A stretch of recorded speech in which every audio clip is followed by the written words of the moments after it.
7th episode of the Wokeish podcast. This is Ebony. And this is Zelma. And so if you've been listening so far, we kind of generally discuss issues regarding race, inequality, things that we're kind of studying but that have appealed to like mainstream audiences. So this week we're going to discuss colorism. But before we get there, we will start out with our shout out segment. So this week, kind of different from what you may have gotten used to, we're actually going to shout out 2 white police officers who have been circulating in social media these past few weeks. So Z, do you want to go first or? Yeah, I'll do. So I saw a video that's going viral, and it was about how a white police officer kind of saved the life of he was pretty young. He was like a newborn, just a couple of months old. And so in the video, you see the mother, she's on the phone with 911, I believe, and her son was unresponsive. And so she waved down a police officer, and the police officer performs like CPR on the baby and then rushed him to the hospital. And apparently that saved his life. And so the baby is doing well. And it was just really nice to see that, you know, a positive story where a police officer is doing his job, doing what he should do, which is helping someone, and the quick thinking of him to, you know, because they said that had he not performed that CPR on him, the baby would have died. Yeah. And so just like thinking of how scary that must be for the mom, how scary it must be for a Black woman to trust like a worker, like now to like not take, you know, her and say, why do you need, or whatever, but the way that he just responded instantly to his instincts kicked in to be fellow, you know, community member, and there was a really positive outcome. So I wanted to shout him out. Unfortunately, I don't know his name, but I'm sure you'll see the video popping up in your Instagram feed because it's been pretty circulated the last couple of days. Yeah.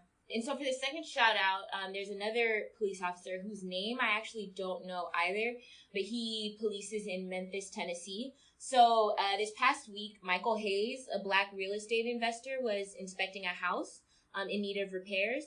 And a white woman who lived next door to the house that he was inspecting demanded to know why he was outside. So in a video posted on YouTube, Hayes explained that he was an investor looking at that property, and that the person who owned the home knew he would be there. He also showed the woman an investment contract signed by the owner, as well as a letter showing that he had written permission to enter the house. The woman, still suspicious of Hayes, called the police. And when they arrived, Hayes began recording his interaction with the officers, explaining that he had permission to be in the home. And the officer actually listened to Hayes and told the woman that if she interfered with his work again, that she would be arrested. So he also turned to Hayes and told him that if you have any problems with her, what I want you to do is call me back over here, and she'll go to jail for that. So, I mean, that was super refreshing. Definitely a change of pace relative to what we're used to. I mean, I think that within these past few weeks, I mean, if you're kind of just on social media at all, even if you only follow the Shade Room, like you have seen, you know, stories of it seems like the stories are popping up every day, whether it be in neighborhoods, university campuses, you know, parks. Airbnbs. Airbnbs, like white women just back to back, just exploiting their access to the police to come in, I guess they think that, you know, these Black people will be reprimanded for like literally existing in public spaces. Yeah. So yeah, I don't know. I actually don't. I mean, I would love to talk to one of these white women and kind of understand what they think the outcome will be. Because I think it's, you know, even though we kind of, I think that a lot of us take it seriously, but even though some people make light of this situation, I think it's just kind of sad and scary that people white women see these stories on the news and stuff like that of Black people, unarmed, innocent, being gunned down by police, and their reaction is, oh, let me call the cops on more of these people. Let me make sure that these people are being policed in the way that they should be. Knowing, you know, what oftentimes the outcome is. And yeah, so I think that, I mean, I don't know, I've definitely felt for for a long while that people that call the police there should be some kind of consequences for that. Like, just racial profiling and calling the cops on Black people for just existing in public. You know, and I know that Yale, I know that there has been some talks at Yale of potentially implementing some kind of consequences for the woman that keeps calling the cops on Yale, on Black Yale students. Because apparently she has just kind of made like a little side hustle out of this. I mean, I guess I shouldn't call it side hustle because she's not getting paid, but this is like her part-time job. Like, she apparently has called the cops on like 3 Black students. Yeah. You know, I don't know what the outcome is that she's expecting. But yeah, anyways, so not to take the attention off of these cops that, you know, have done like really incredible things. And it's sad that we are surprised. Yeah, that it's a positive story. Because this is what they're supposed to be doing. But you know, we gotta let the cream rise to the top. Yep. So, all right. So that wraps up our shout out segment. Now we will be moving on to our In the Know segment.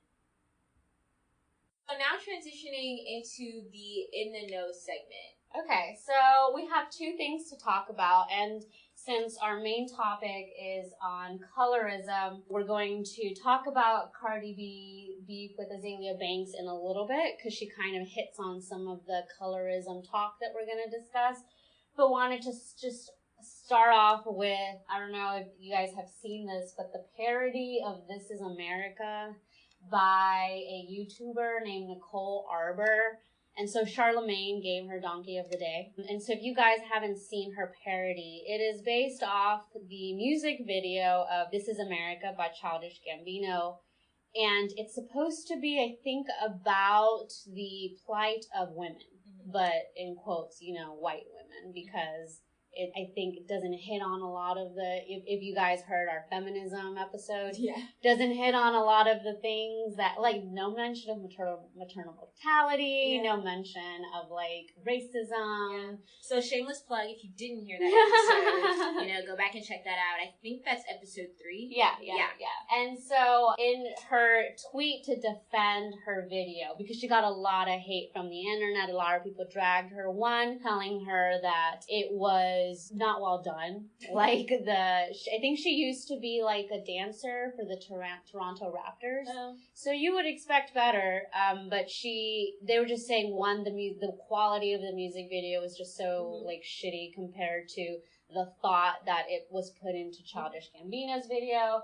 And then 2, the message that she was saying just missed the mark. And so she's put a tweet that says that she was mad at people for calling her racist. And she said that trying to paint someone as racist for making a female positive / empowerment video makes as much sense as betting on the Celtics. And so the Celtics traditionally suck, but they're in the playoffs now, and I think they were winning. Her tweet just in itself is. But what to me, I find like kind of funny about that is that people like went through her history and saw that she kind of has made some like racial, saying that she like, well, first she said that she's so tired of people talking about slavery, mad at slavery, and then said like something like "Black woman tears" or something like that in response to someone being critical of that tweet. Like, girl, you did not get to say "Black woman tears." You know, like, no, no, stay in your lane. Yeah, and then people are particularly mad about a particular line in her, because I think she wrote the song, like her parody. Okay, I mean, it's really shitty. It's like, you know, people be raping us, like, so something about her titties. It's just like, so very, very basic, like, of course, once again, about like women are sexualized. Yeah. But there's one scene where there was a Black woman with a baby, and she says something about like mammies and like pushes her out of the scene. And it's just kind of like, so I don't understand what that has to do with your point. And 2, like that. I think that was her attempt at intersectionality. It was like, that is terrible. Like, that is. Do you remember the scene where it was like, there was the woman kind of dressed in like, there was like a woman with headdress.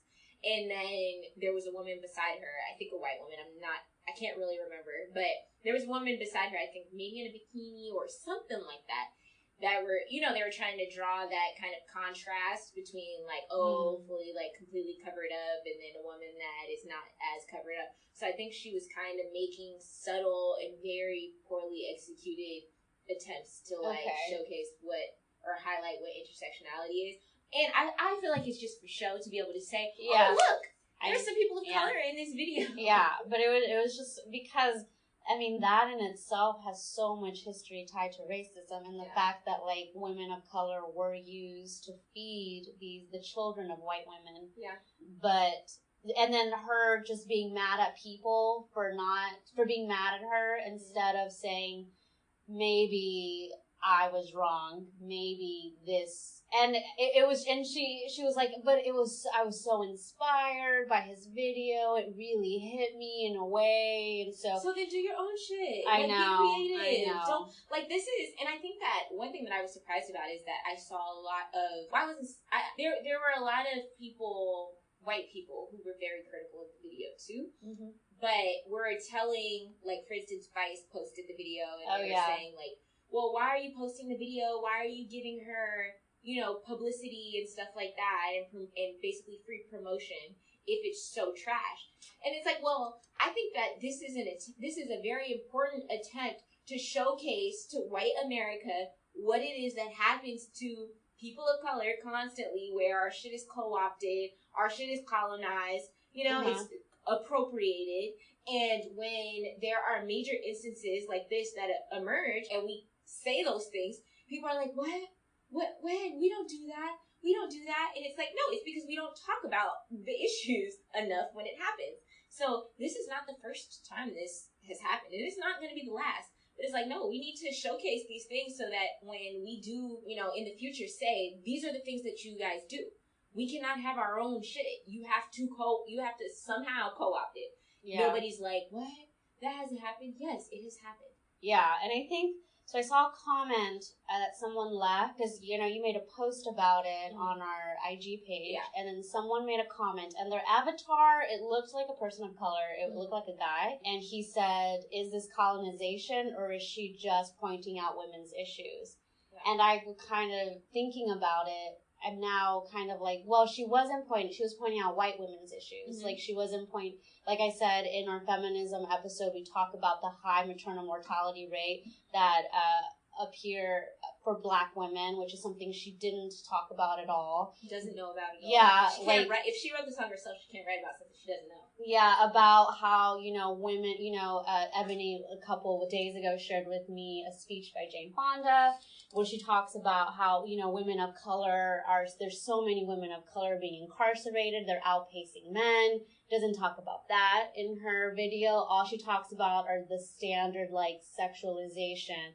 I'm being sexualized, like, my body, I'm not making as much money. Yeah, and so it's just kind of like, no, she's not talking about women's issues. She's talking about her issue as a white, privileged woman.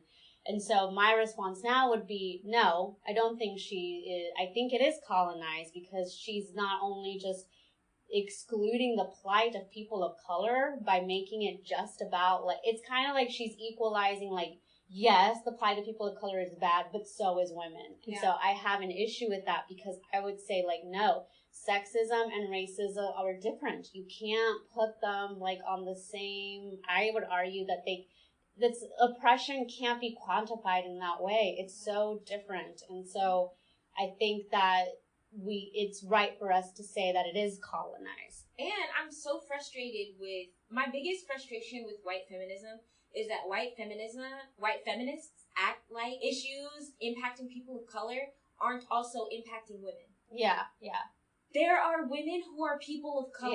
Yeah. So when there's a video about gun violence in the Black community, you know who that also impacts? Yeah. Black women. Yeah. Like, so why do we act like no, there isn't this super, you know, blunt boundary between people of color issues and feminist issues or women's issues. Like, there's a lot of overlap. Yeah. There are people who fit into both of those categories, and we try to ignore them, and it's like all the things that she was talking about in that song also impact, if not to a greater extent, women of color. Yeah. So it's like, yeah, white women are underpaid. Guess who's even more so underpaid? Yeah. Women of color. I mean, and the church that was shot up by Dylan Roof had black women. Like, and so when Childish Gambino made that reference to the black, you know, the people in church being shot, it was black women being shot. Like, and whose sons are being killed? Whose husbands? Yeah. Like, whose fathers, you know, whose brothers. Like, this is not something that's exclusive to men of color. This also trickles over and impacts women who raise them, who love them, you know, so Yeah, so she totally missed the mark. I was so glad that Charlamagne gave her donkey of the day. Sometimes I'm kind of like, you know, with Charlamagne, I kind of, I'm with him, I'm not with him.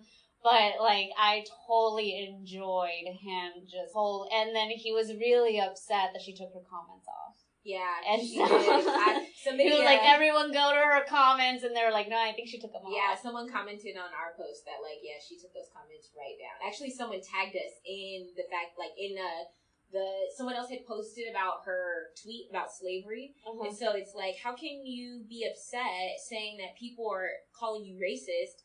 But it's like, no, you have, like, these social media warriors will go back to, like, I know, your birth certificate. And I'm so happy. Everything. I'm so happy because we were able to because a part of me was like, you probably have said racist things. Yeah. But, like, to have the proof and to be like, okay, this is the proof.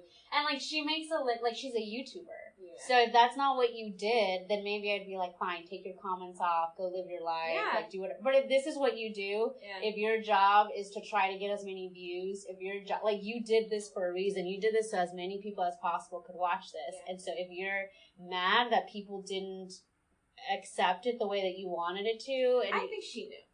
I really think she knew. Yeah. There's no way. How can you take something that, I don't know. I think that she should have been, I think that that's kind of like a, you know, like, that just makes sense. Like, oh, I'm gonna rip off this black man's video. What are the chances that people may not like that? Yeah. And so soon after he released it. Like, which means that, I mean, the fact that she put it out, like, a week after means that she probably started working on that shit, like, the next day. Yeah, so it was recent. She can't say that, like, she wasn't aware of, I don't know. People were saying that the black women in that video should be, like, have shit talked about them, too. They should not have been in that video. Like, I'm surprised. I'm sure they are. I'm sure someone is gonna, like, identify them and I hope someone does. Tag them on. Actually, yeah, if you're listening to this and you're one of those, like, social media FBI agents, like, track those people down so that we can go and drag them on their comments, too. No, I'm just kidding. Don't do that. Okay, so next we're going to talk about Cardi B and Azalea Banks and, like, their beef for this last week. So I think it was last weekend that it, you know, was at its, like, peak, and I was really entertained following the back and forth on the Shade Room and Baller Alert and all that stuff. And so talking about this is kind of actually going to transition us into our what's being slept on topic, which is colorism. So I guess where it kind of started was that Azalea Banks was on the Breakfast Club, and she, like, did an interview, and they asked her about, I think it was a tweet maybe, or a post or something like that, from 2 years ago, that she made about Cardi B and calling Cardi, like, saying that she's a caricature of black women. She was an illiterate and untalented hood rat. And she was kind of juxtaposing that, or, like, comparing Cardi. So she was kind of comparing Cardi at that time to, she said, she put it in the context of, like, Lemonade and... I can't remember the other artist that she referenced. She also references Rihanna. Okay, Rihanna. And so she's basically saying that, you know, within the context of what black women musicians are doing at that time, you know, Cardi kind of came and, like, pushed us back.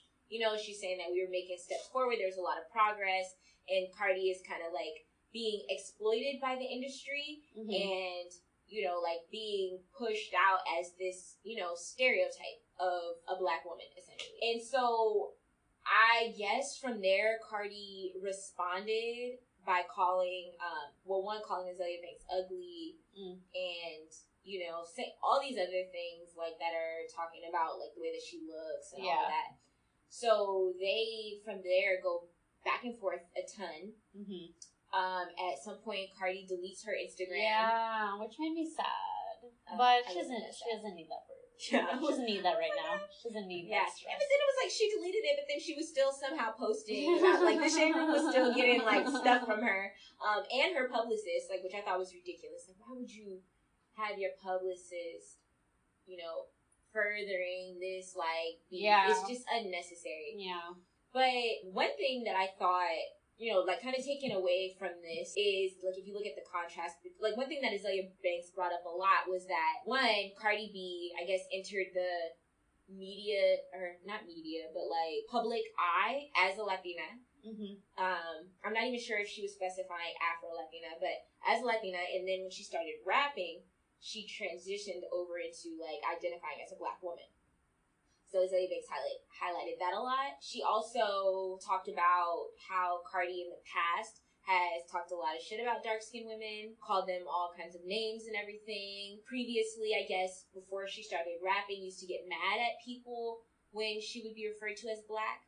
Mm-hmm. So I thought that was pretty interesting. And then also kind of going back a few months to when, I'm not sure if this is, like, the correct pronunciation for her name, but Amaya La Negra, when she did the interview on The Breakfast Club also, and they had asked her, you know, she was basically saying that, like, as a Afro-Latina, it's hard to break into that. It's hard to break into the industry because people want you to look like, you know, fair skin, straightened hair, like long hair, whatever. And so she intentionally wears her hair in an afro and all of this stuff as, like, an ode to her identity and her, like, African ancestry, and kind of like a pushback to the industry and saying that, like, I'm not gonna conform. Like, this is who I want to be. So they asked her, like, oh, well, do you think that Cardi made it because, you know, she's light-skinned? And, you know, she gave, like, a long answer, I think, but ultimately the answer that she came up with was yes. Mm-hmm. And Cardi, I'm not sure, I can't remember what Cardi said, but her and her sister kind of responded to that saying, like, no, Cardi made it because people like her, she's true to who she is, and it has nothing to do with her skin complexion, she's talented, all of these other things, which I guess we're going to talk more about it in the What's Being Slept On segment, but I just have thought it's really interesting how so many people, Black and Latino, can see problems with racism. Yeah. Like, those problems are very clear. Yeah. They understand how racism operates, how it's not always in your face, it's not always about interpersonal, like, interactions between people. It's structural, it's systematic, it's biased, it's all of these things. But when it comes to colorism, it's like, what? That's not a thing. We don't understand how that works. We love everybody. It doesn't matter your skin complexion. Mm-hmm. We think all women are beautiful. We think all people are beautiful. Yada, yada, yada. Right? So, yeah, I mean, and including Cardi. So, Cardi has not, as far as I know, apologized for any of the stuff that she said in the past. It's kind of just like to me, play the victim. Like, no, why are you picking on me? I'm just being myself. I'm just true to who I am and all of these things. And so, one thing that you and I were talking about and that I have talked to so many people about at this point is that Azealia Banks, she says a lot of really hateful things. Yeah. She's a hater. Like, just generally, like, she's a hater. As far as I know, her career sucks. I've never listened to her music, but I've heard that from a lot of people, that her career sucks, and I'm just taking their word for it. I've seen a lot of the things that she said about other Black women artists or people in the industry in general. It's kind of always something negative. Usually she'll make, like, one or two points where you'll be like, dang, she has a point. But then it's, like, surrounded by these 10 other horrible points. Yeah. Now, with the Cardi situation, there was a ton that I agreed with. Like, I agree with majority of what she said. And so I really was like, I was kind of checking myself, and I was like, dang, like, you know, why, like, what is it that I agree with and why? You know, and I think I had seen a lot of people, I mean, just looking at some of the comments, like, I had seen a lot of people that were kind of on the same page. It's like, I can't stand this girl, but, like, a lot of the stuff that she's saying is true. Like, this, like, flip-flop between, like, oh, I'm not Black, I don't want to be categorized as that, to, oh, now I'm Black because that's going to help me sell records. Or people are going to embrace me more if they see me as a Black woman. Yeah. And I think that a lot of times, depending on how dark your skin is, depending on, I'm sure a lot of other things, but probably usually how dark your skin is, you know, you as an Afro-Latina can be just classified or seen as a Black woman. Mm-hmm. You know, so I think that there are a lot of people who come from, especially in the industry, people who come from Latin American countries, but who are just seen as Black. A lot of actors who are casted as, like, Black Americans. Yeah. And who, you know, I know, like, around the time when the Amaya La Negra thing was going on, there were a lot of Afro-Latino actors who were coming out and saying, like, I'm from here, and this issue of colorism is very much a part of our community. Mm-hmm. This is not something that she's making up. This is real. Mm-hmm. And really criticizing people who tried to say that it wasn't. Yeah, yeah.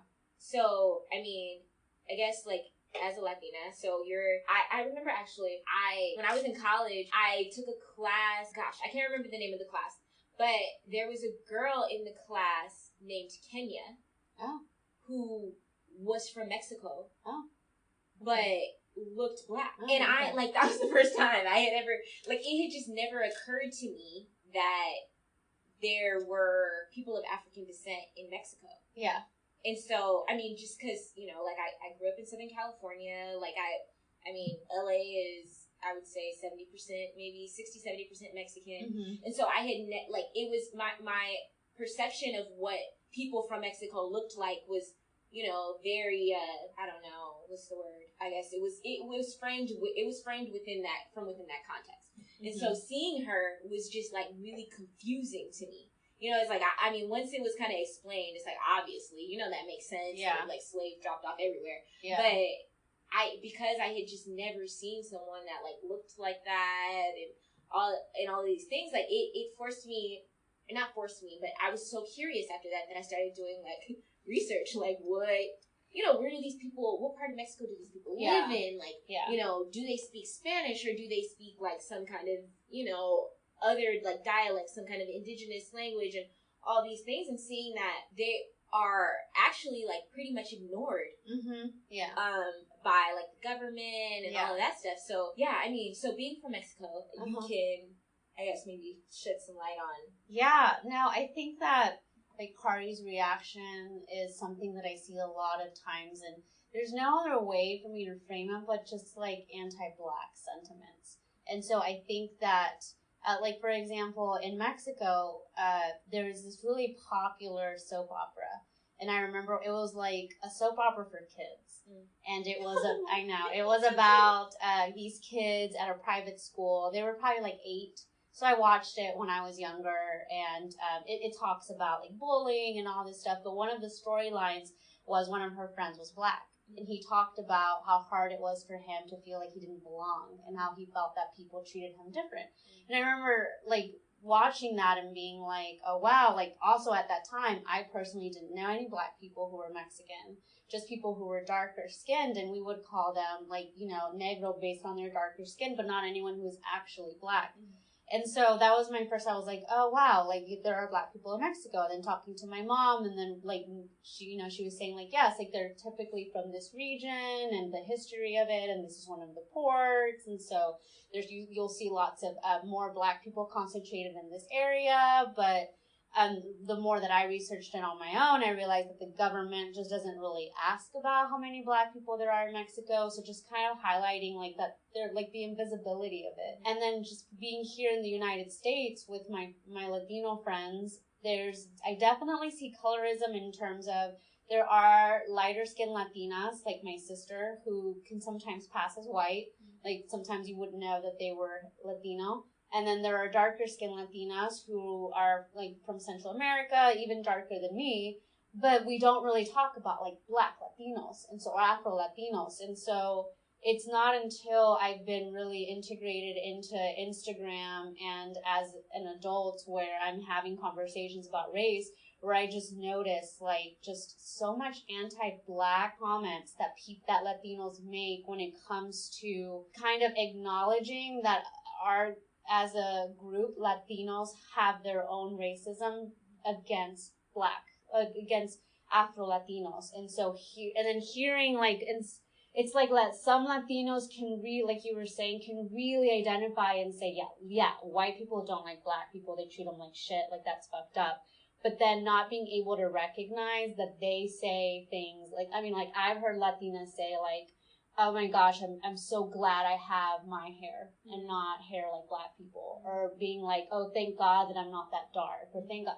Saying, and being kind of like, well, that's racist. Like, you can't, like, that's not okay. And then kind of thinking like, well, no, I'm Latina. I can't be racist. Like, I'm brown. And so even people who are my hue, who are a little lighter, saying things like, well, I'm not negra, or being, if someone calls them morena, being like, no, like, I'm not dark. That's not me.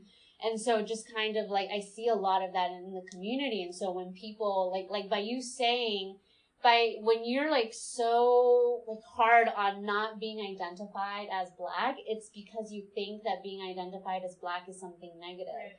And so I just see lots of hints like that. And then when I'm in forums, when we're acknowledging that even Latinos have kind of taken from black culture, like our music, the music that we listen to, our dance moves, like a lot of stuff has been taken from, like, historically, from black people, and just the resistance that Latinos have of being like, no, like, that's not true, that's our culture. Why do we always have to divide our people? Why do we always have to talk about, like, race? And it's like, but it's okay when we talk about race, when it's about, like, them, us versus white. Yeah, but it's like, when it comes to talking about racism within our group, which colorism is like a symptom of that, I feel like that's when you can kind of sense, like, that even among Latinos, like, there's this very stark, like, I'm Latina, I'm not black. And so I think when Afro-Latinos talk about their experiences, like, I believe it because I see it. And people who say that they don't see it, they're the people that are committing, like, they're the people that are hurting the Afro-Latinos. They're the people that are being problematic. And so I see that with my networks. I see that online. I see that on TV. You see way more J-Los. You see way more than you do, Amara La Negra. And so I'm with you with, like, Azalea being, like, she does make a point. And even though she sandwiched that with, like, hateful things about Cardi, I think that Cardi does have to acknowledge, like, that she has said things that were, in the past, like, anti-black comments and comments that made it seem that if you're darker than she is, then that's ugly. If you're darker than she is, then that's not good. And so, just like as a Latina, I would love to have a conversation with another Latina who would argue that we don't have that problem, because I can point out a lot of situations where that's not true. Like, we do have that problem. I see it. Yeah. I think one thing, though, that is kind of interesting about Cardi, which if you consider... So I know that the way that, like, a lot of colorism has been passed down in, like, Latino cultures is that, like, you marry, like, partnering with someone that is, like, lighter skin or even, like, white is considered, like, marrying up, basically, and improving the race. And if you marry someone that is darker or partner with someone that's darker or even black, it's like, or even if it's within your specific ethnic group, like if they are darker skin, then that is considered marrying down and, making, like, the race less, like, pure, so it's like, the perception that who you partner with will elevate, the people that come after you, like your descendants. Yeah, like your kids. Like, I hear people like, well, imagine how dark your kids will be. And, like, not saying, like, oh, it's bad to be dark. And those people would say, oh, but I love my daughter. I love my daughter. But be encouraging their daughter, if she's a little darker, to be like, what if, I've heard situations where someone who was darker than me wanted to marry someone who was darker than her, and hearing, like, her grandma or her mom say, like, but your kids, what if they're going to come out so brown, so they're going to come out charcoal? Do you really want to do that? And, like, they wouldn't consider that anti-black or racist or problematic, and they wouldn't consider themselves racist because they themselves are brown or non-white. But that is, like, a symptom of this desire that lighter is better. Do you think that it comes from, like, their own perception that, oh, if this person is darker, they'll be, less, like, physically appealing? Or do you think it's that they will be treated poorly by, like, outsiders? Because I feel like if it's, I think that is a valid concern. Now, is it still, like an internalized racist kind of ideology? Yeah, of course. But the perception that darker skinned people have worse treatment by whites, if you think about, like, the police and all that stuff, that's true. Yeah. It's statistically proven. Yeah. And so I think that if it's about an underlying concern for someone's safety or about their ability to, like, succeed, or the perceptions that white people might have of them, it's like, okay, I get it, Yeah. I get it. It's still a really trash thing to do. But on the other hand, if it's just about, like, oh, this person's not going to be as cute because they're darker skin, and unfortunately, that's where gender comes in. Because I feel like the safety concern is for the boy, but she's going to be so ugly. I always hear that with, but your daughter.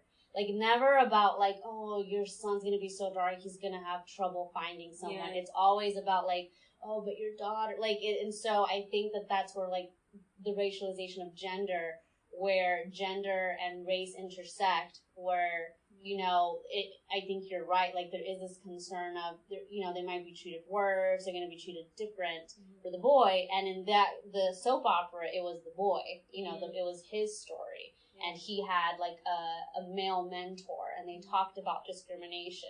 But when I hear about finding a difficulty finding a partner, it's always with women who are darker. And so I feel like that is, within the Latino culture specifically, that's when we see this intersection of, like, this really, really prioritizing of women as, like, their beauty and their appearance is really going to help them in their life. Whereas for men, it's not as important how they look physically, but for women it is, because that's going to be how you find a partner. And if you're darker and you're a woman, then your chances are just going to be so much worse to find a good partner. Yeah. Okay.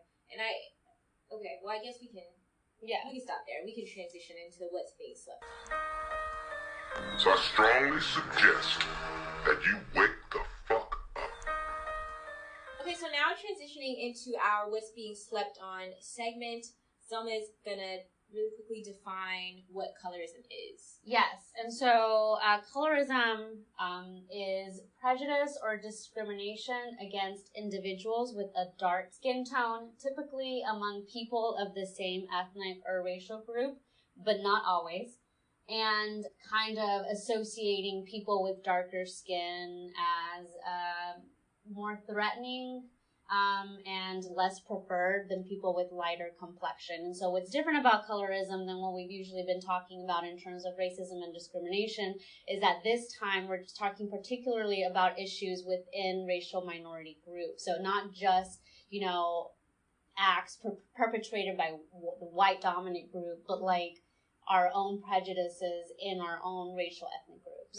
Right. So, I think that what's really interesting about colorism is that it's like a division within the group. And so it's kind of, I think that I have kind of perceived it to be an attempt from outside groups, outside forces, I should say, to further divide or create division between people within one group. So it's like racism might be, between blacks and whites, and then to further divide blacks as a group, there's, like, okay, people with lighter skin and people with darker skin. So the funny thing about colorism is that the word doesn't actually even exist officially. It doesn't appear in the dictionary, but authors and activists have kind of written about it forever. So we could think about, Toni Morrison's book, The Bluest Eyes. Alice Walker is the person most often credited with first using the word colorism out loud and in print. In an essay that appeared in her 1983 book, In Search of Our Mother's Gardens, Walker defines colorism as prejudicial or preferential treatment of same-race people based solely on their skin color. Light skin preference has been a common practice in the Black community for generations, but Walker gave it a name and marked it as an evil that must be stopped in order for African Americans to progress. I think that, well, I mean, just based on my kind of experience, like in, I guess, limited life experience, I have seen it to be like something super pervasive. Like, I don't think that I have ever, I mean, I've never really been in a space where it is not active, like it's not like visible. And I don't think that there has ever really been, and I think particularly as, you know, a Black woman with dark skin, like it has been something that has been really made really apparent to me over time. Definitely, like when I was younger and in school, and I think that particularly because I had two siblings that are much lighter than me, a mother who is much lighter than me, that was something that was also like, it wasn't really something that we talked about. But it was something that I saw and that outsiders saw and kind of always questioned, like, so what's going on there, you know? So, yeah, I mean, I would definitely say that my kind of perception is that it really divides the Black community. And I think so based on what Alice Walker, the way that she defined it, I think is spot on. And the sad part is that she published that more than, 2 decades ago, more than 3 decades ago. And I don't think that it's any less relevant today. Maybe even more relevant, just because it's not something that people are talking about at all. You know, From here, we're going to talk about colorism in our like respective communities and like what our perceptions are. So, Zelma, what is your perception of how colorism kind of operates in the Latinx community?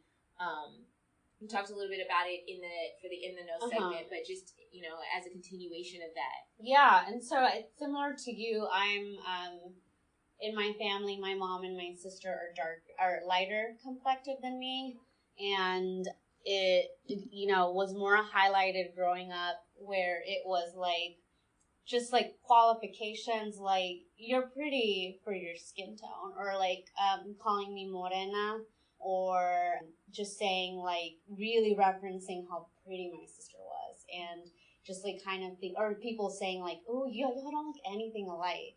Just like making a differentiation, and then jokes about like, oh, I wonder who your dad is. Just kind of like, oh my god, but you guys look exactly alike. I know. Anyways. No, now when I'm older, I'm like, I see like we have very similar facial features, but at that time, I now recognize what they were talking about was our skin tone, and that's like me being like a kid, and then just like feeling like being my skin color was bad.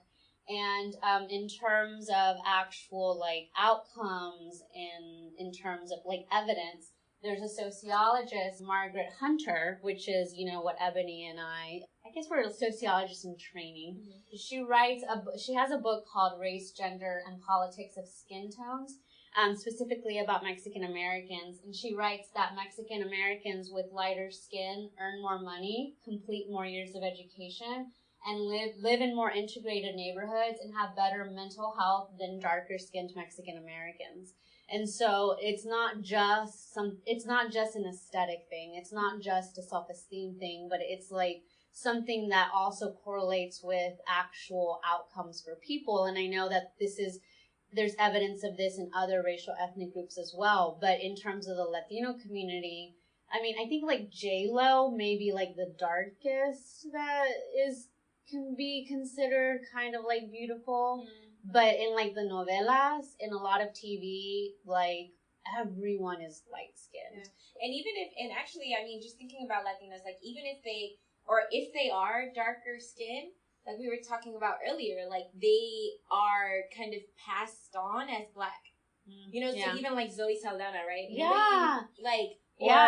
What's the other? Gosh, I can't remember her name. Gabrielle something. I want to find her name, but there are like two other Latinas that I'm thinking about that, every time that they're casted as Black women, And so it's like, it's like if we're talking about when you're casted in roles as Latina, then J-Lo is probably like where it ends. And then you might still get roles as a Latina, you might still get roles, but you won't be casted as Latina. No, I definitely agree. And I think that we don't talk about in the Latino community about colorism as much. But there's this unspoken, like, what is considered beautiful, what is considered, and it does seem, and it's just based on, like, if we just look at the media, it's like, you know, the rich people were always the lighter skinned people, and the people who played the maids, the people who played the gangsters, the people who played the criminals were darker skinned.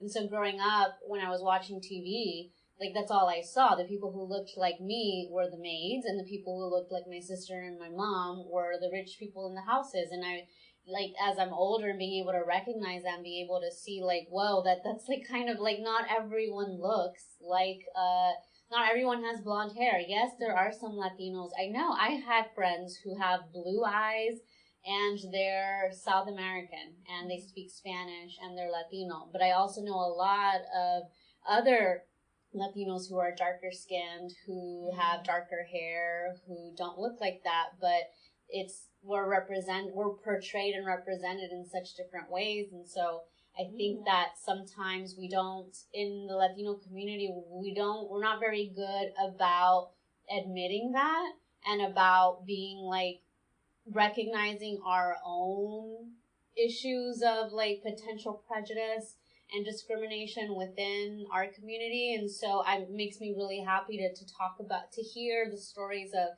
Afro-Latinas and to hear people like Amara La Negra talk about their negative experiences by their own community. And, like, I don't know if you saw that, like, episode on Love and Hip Hop. Like, even if it was staged, which I think a lot of Love and Hip Hop is, like, if it's not staged, it's semi-staged, but it does. For me, it was like, this happens all the time, though, where people are, like, in a way hinting at, like, oh, you're Latina, or oh, you speak Spanish, or oh, like, you're and not black. She's definitely, I would say that she's probably the darkest Latina I've seen in the industry. So even people, in the industry, like how okay, so let's see, Rosario Dawson. Oh, yeah. Yeah.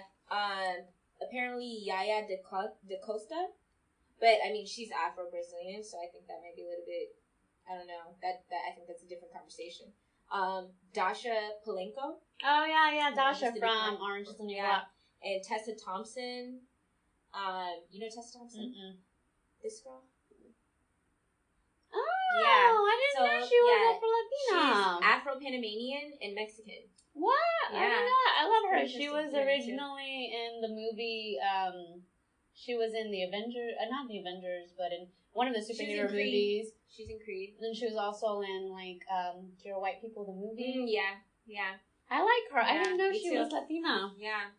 So, yeah, again, Zoe Saldana, Rosie Perez. And they're always cast only as black. Yeah, you never, I mean, I don't think I didn't even know Tessa Thompson was Latina because, like, every role that she plays is as a black woman. Yeah, and that just, like, highlighting that for Latinos, it's like, if you're past a certain hue, if you're past a certain hue, like, you just are not recognized as Latino, and it renders people who look differently invisible, and it makes us seem like and I keep using J-Lo as an example, and it's not because I hate J-Lo, I really love J-Lo, but it's just because, like, she's, to me, one of the most popular Latinas that has kind of translated into American pop culture, but it's like that she's considered pretty. And then I recognize for myself, like, as someone who is kind of, my hue is in the middle, I also have privileges that a lot of darker Latinas don't have, and Afro-Latinas, like, and it makes me sick sometimes when people comment or sometimes like black men would tell me, like, that I'm really pretty or that I'm really nice, and that, like, compared to, like, darker skinned girls, and I'd be like it just kind of,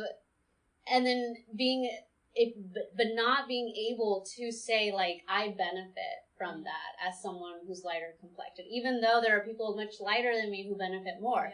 But, like, I'm able to say, like, I'm not as dark as I can be, and I benefit from that, and I am treated differently, and that's something that in the Latino community we have to be able to check our own privilege. And even though you're a racial ethnic minority, I'm a minority, I'm an immigrant, but I do have certain privileges in that I'm not as dark as, for example, one of my brothers. And he is treated differently, and people see him as less attractive because he is darker. Yeah. I wonder if some of these women or people kind of in general who, because I'm also thinking about some, men who are actors or in the industry and stuff like that who don't kind of, they don't get Latino roles. But even like somebody like Lala, right? So Lala is just like fully embraced by the Black community. Like, I don't even think that that it occurs to Black people like, oh, this woman's Puerto Rican. Nobody, and so I think, but I wonder if those, the same way that, say, Latinos who look white get kind of subsumed in like maybe the, like white community or whatever, they don't really get the label or the assumption that they're Latino. I wonder if people that are Latino and get kind of subsumed in the Black community feel that same way. Like if they feel that same like loss of identity. Yeah. Or is it like, they feel better about it because they're still perceived as a person of color. Yeah, I don't know. And I think that it's sad that we don't, because there's not enough people voicing their experiences. And it's sad that I, like, as a Latina, like, I'm always all about supporting Latinas, but you just mentioned a lot of women that I love that I didn't know were Latina, and it's like, it's just, I think it just kind of highlights the invisibility that they have, the invisibility of their experience. And so I think that, we should investigate more. We should ask them more about their experience. Yeah. Because I wouldn't be surprised if they also felt like, even though I'm embraced by the Black community, I'm Latina, I speak Spanish. Yeah. Like, I want to be also accepted by my Latino community, and feeling that, there's probably, maybe they're in the middle, just like biracial people and mixed people claim that they don't feel fully part of one community or another. Maybe they experience similar things. Yeah. Because I think one thing that's interesting is like how you were saying, you're saying like you're darker than some of the like lighter skin Latinas, but then you're lighter than some of the darker skin Latinas, right? So for these people that I listed, like, they get a lot of roles, right? And they probably get a lot more roles than Black women. So they probably get cast as Black women more than actual Black women.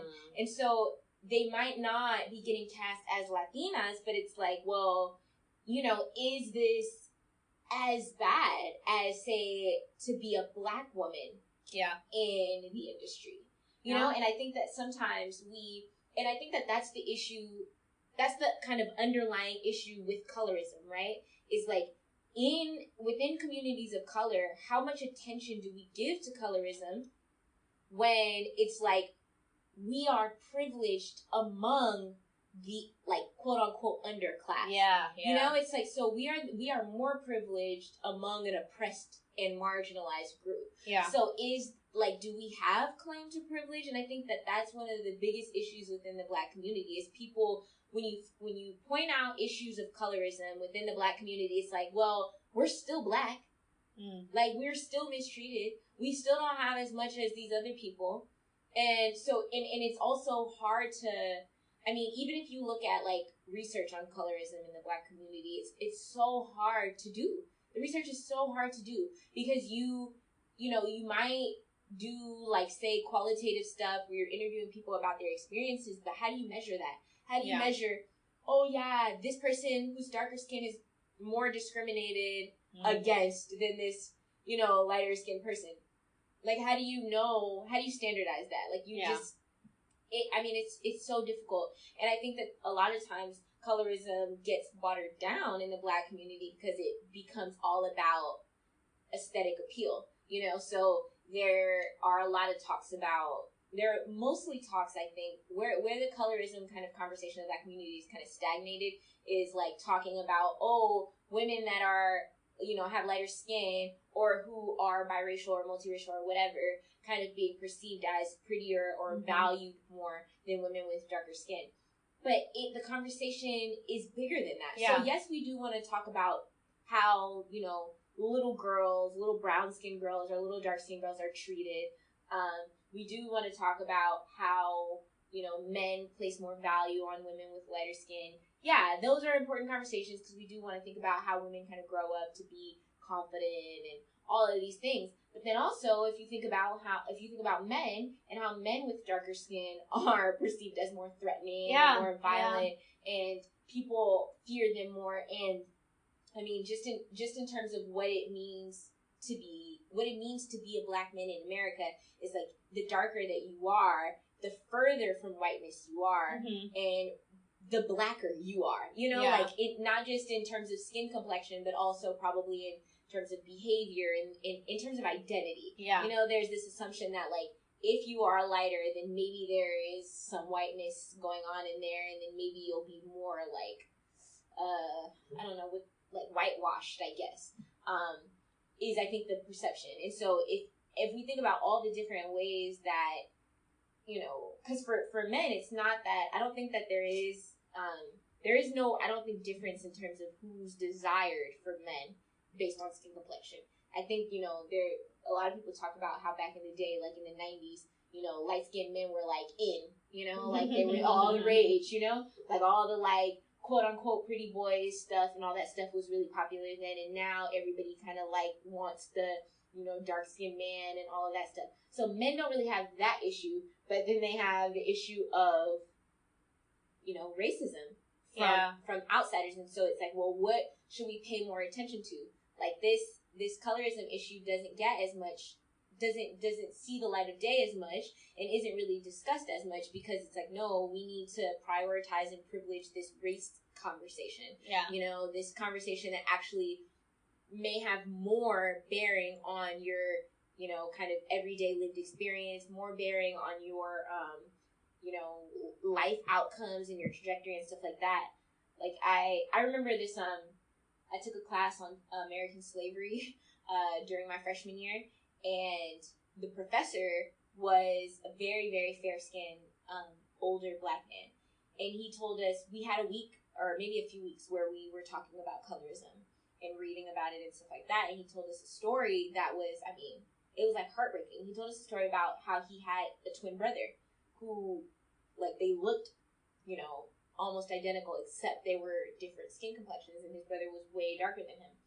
And he told us kind of about their life, like, trajectory, and how growing up, people always complimented his brother, or complimented him, told him, how, like, oh, you're so smart, you're so handsome, you're so this, you're so that, and how he thinks that really shaped, their paths. And ultimately, his brother went on to, like, do drugs while he went on to college. His brother went on to, like, go in and out of rehab, living on the streets and stuff like that while he went on to grad school. He became a professor. His brother overdosed and died. And so, and he thinks that this kind of started in the way that they were raised. Like, his brother was always the one made to do, like, work outside and, like, the garden work or whatever, what do you call it, lawn work and stuff like that, while he was treated better. And so I think that we don't put enough weight on those types of issues. And I think if we really kind of took a step back and not just looked at, inequality between, like, black-white inequality, but if we actually, like, looked deeper at people that receive the poorest treatment and differences in skin complexion, I actually think that we would find that when we're looking at people that are, mostly at the hands of, like, police brutality, people that are discriminated against the most, people that are the lowest income, people that, if we look at, like, the prison population and we look at black men in prison or black women in prison, we might find that people with darker skin are worse off. I think that there has been some research on that. There's research in terms of employment. Like, people prefer hiring lighter skinned people than darker skinned people. And beyond attraction, just like, the statistic I read about among Mexican Americans about them earning more money. And I know I've read studies, like, even in Mexico, not just Mexican Americans, but among Mexicans. And it's like, the darker you are, the more likely you are not to finish school, the more likely you are to earn less. And so it's So yeah, you're right. It's not just discrimination between groups, between white, between black, between Latinos, but also discrimination and prejudice within groups, where it's like people who are darker and people who are further away from white are to have poorer outcomes. Yeah, I think we need to. I think that we need to somehow have a conversation about how best to do this research, because a lot of the studies in like say Central and South America, so like the ones in Brazil and the ones in Mexico, what they have kind of been criticized, or like holes have been poked in them, because people were saying it's not about this person's skin complexion, but it's about like the intergenerational transmission of wealth and class and stuff like that, right? So researchers are having a really hard time finding out where to start with that research, because let's say if you compare me with darker skin to someone who is lighter skin, but also black, but we come from different socioeconomic backgrounds, then it's difficult to assess like how much of our current status is attributed solely to us versus like our ancestors. Does that make sense? Yeah, no, it does. Yeah, and so I mean, I guess, and I think also some researchers have found a difficult time even measuring skin complexion. Yeah. So it's like they back in say like Jim Crow, where they had like the paper bag test and stuff like that. Obviously, that's hella racist. Can't do stuff like that. But I think that a lot of researchers kind of go out with these like little skin complexion tabs, the foundation that they use to do your foundation, and like measure it next to, and it's like, well, at what are the categories? Is because skin complexion is kind of like a continuous thing. So how do we know that, like, say the difference between your skin complexion and your sister's? Like, where is the bar? Because there's going to be someone makeup lines have a hard time. Yeah. Like, some makeup lines have 6. Yeah. Some have, 20. Exactly. And so there's going to be someone between you and your sister's skin complexion. Yeah. So, I don't know. It's, like, so hard to measure, but we need to find a way. Because it definitely means something. It definitely means something. And I've seen people kind of criticize activists and stuff like that who want to focus on this, because they're like, well, that's taken away from like what the real focus should be, and it's on like blacks and whites and racism and all this stuff. And I don't know, it's hard. I don't know I feel like the conversation is just gonna be continued forever, because I don't think that racism between blacks and whites is gonna end anytime soon. So it's like, what do you do? No, I feel like there's enough things to study. Yeah. Where I feel like some people can study colorism and some people can't study. Because ultimately, even colorism in itself reflects that the wider, the closer you are to white, the better it is. Right. And then understanding like why. Yeah. Like, why is it? Is it because it's not because biologically lighter skinned people are smarter or better or healthier. It's because of societal concerns. And so I think that colorism doesn't take away from racism.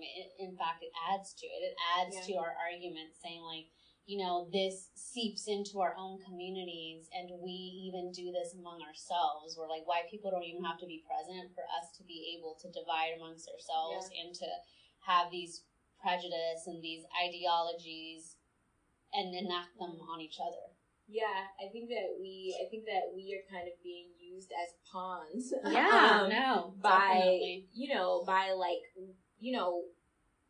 We're kind of like this. People that perpetuate colorism are kind of like the soldiers of white supremacy. Yeah. Where it's like, okay, even like you said, if white people are not present, like we'll do the policing ourselves. We've internalized kind of this white supremacist ideology that values lighter skin more than darker skin. And I think it's like from this perception that lighter skin has more power, lighter skin is more dominant, is superior. I mean, just because of the way that like slaves were treated, because of imperialism and colonization. I think it's just not wanting to be the lower class, essentially. Yeah. Yeah, so I guess we'll wrap it up there. Yes. So that concludes episode 7 of Wokeish Podcast. Yes, if you have any questions, if you have any comments, we just gave an example in this episode about how we'll discuss any comments that you leave on our Instagram. Please feel free to DM us, leave comments on our IG. That's at wokeishpodcast. Also, you can email us at woke.ishpodcast@gmail.com. And also feel free to follow us on Twitter at wokeishtalk. So once again, if you have any shout outs, any feedback, any comments, follow us on IG, send us an email, or tweet us. Thanks. Bye.